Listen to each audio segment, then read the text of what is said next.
ওই তো, ওই যে দাদু হ্যাপি। হ্যাপি দাদুই হ্যাপি দাদুই তুই কি হয়েছে দাদুই? দাদুই কি হয়েছে তোর মা? ও মা, যাওয়ার আগে আয়নাটা যদি আমি ফেলে দিই তাহলে তোমার কি হবে? মামা মানে মানে হচ্ছে তোমার সকল শক্তির মূল যে এই আয়নাটা, সেটা আমি খুব ভালো করে জানি। এটা যদি আমি ফেলে দিই তাহলে তুমি কি করবে? তাহলে তো সব এক নিমিষেই ফুস। দাদুই ও মা, ও মা, দাদুই, হিমেল, হিমেল, হিমেল, হিমেল, বিশাল, তুই একটু উপরে আয়, উপরে আয়।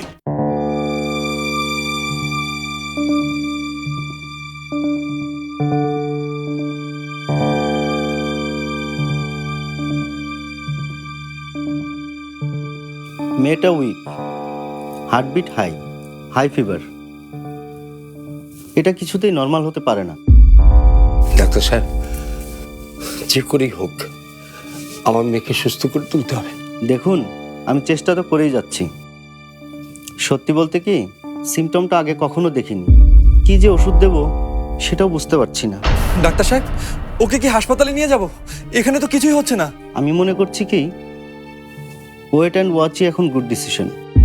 একটা বড় শকের মধ্যে উনি এখন আছেন। এই শক থেকে ওনাকে বেরিয়ে আসতে হলে একটু সময় দিতে হবে। শখ? কি শখ পেয়েছে দাদুই?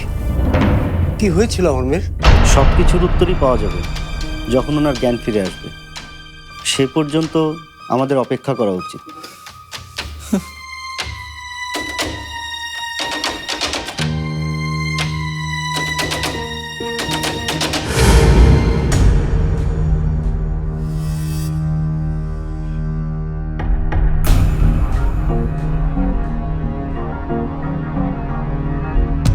সময় এসেছে জবাব দেবার, কড়া জবাব। আমার তো মনে হচ্ছে এই কাজ ডক্টরের না। মানে?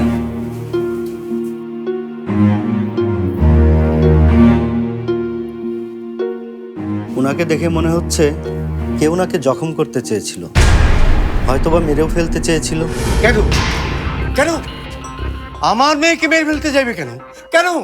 আমি জানতাম, আমি আগেই বলেছিলাম এমন একটা কিছু ঘটবে, কিন্তু তোমরা কেউ আমার কথা মানোনি। এখন এখন আমাদের কেউ বাঁচাতে পারবে না, কেউ না।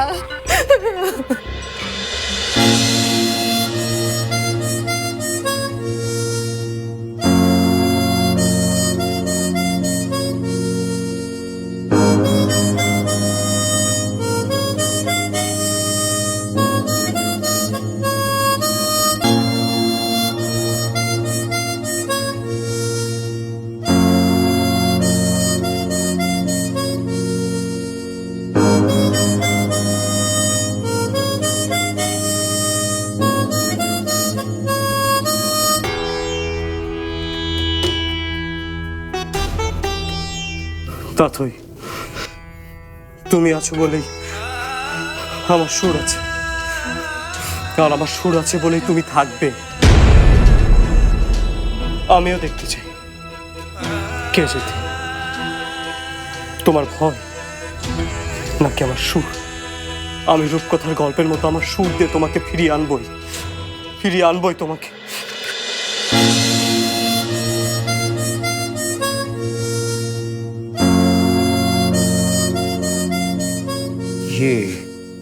আব্বু, আব্বু, মিরাকল যদি কিছু হয় তো হোক।